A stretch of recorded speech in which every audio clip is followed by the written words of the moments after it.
인터넷 주요 포털에서 화제가 되는 뉴스와 검색어 알아보는 더 뉴스 나옵니다. 오늘은 의사 면허 취소법, 영동선 버스 전용차로 그리고 학교 폭력에 대한 관심이 높았습니다. 먼저 첫 번째 이슈 보시죠. 의사 면허 취소법에 대한 의사협회의 반발과 관련한 소식입니다. 지난 19일 의료법 개정안이 국회 상임위원회를 통과하면서 여당과 의사협회 간의 갈등이 격해지고 있습니다. 현재는 의료법을 위반해 금고 이상의 형을 받을 경우 의사 면허를 취소하도록 하고 있죠. 개정안은 그 범위를 확대했습니다. 의료법 외에 다른 법률을 위반해 금고 이상의 형을 선고받아도 의사 면허를 박탈한다는 내용을 담고 있습니다. 다만 의사의 업무 특수성을 고려해서 업무상 과실치사나 과실치상은 제외했습니다. 하지만 의사협회는 곧바로 과잉 규제라며 강력히 반발하고 나섰습니다. 다음 날 성명에선 총파업까지 예고했습니다. 그리고 다음 날 최대집 의협회장의 경고 수위는 더 올라갔습니다.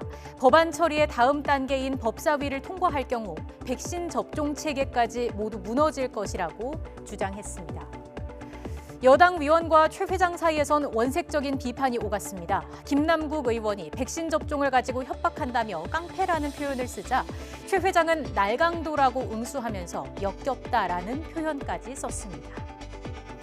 여권과 의사협회, 지난해에는 공공의대 설립 등을 놓고 충돌했죠. 코로나19 2차 유행 당시 전공의들까지 집단행동에 동참하면서 몸살을 앓았는데요. 의사 국시를 거부한 의대생의 추가 시험 기회를 주기로 하면서 갈등은 가까스로 봉합된 상황이었지만 의료법 개정안으로 다시 전면화하는 양상으로 치달으면서 우려가 커지고 있습니다. 다음 검색어 보시겠습니다. 영동선 버스 전용 차로에 대한 관심이 높아졌습니다. 영동고속도로 정체의 원인으로 지목되어 버스 전용 차로 구간이 축소 운영된다는 소식에 관심이 집중됐습니다. 영동선의 버스 전용 차로는 지난 2017년 8월 평창 동계올림픽을 앞두고 신갈에서 여주 분기점 사이 41.4km 구간에서 시행됐죠. 대중교통을 활성화하겠다는 취지였는데요. 하지만 이 때문에 일반 차로의 정체가 너무 심해졌다는 불만이 이어져 왔습니다.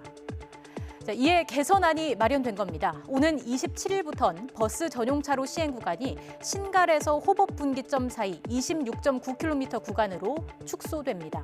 과연 정체 해소에 얼마나 도움이 될지 주목됩니다. 세 번째 검색어 보시겠습니다. 키워드는 수진 학폭입니다. 걸그룹 아이들의 수진이 학교폭력 논란에 휩싸였습니다.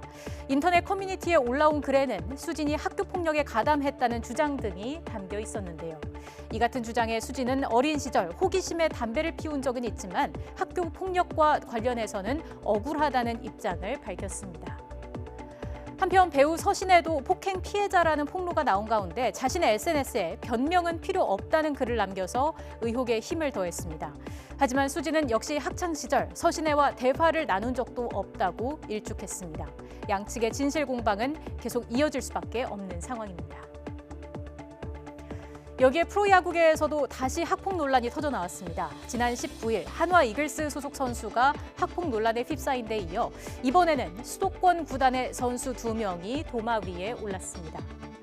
두 선수의 고등학교 후배로 함께 야구 생활을 했다고 주장한 A씨가 3년 동안 학폭을 당했다고 폭로한 건데요. 구단은 자체 조사에 들어갔습니다.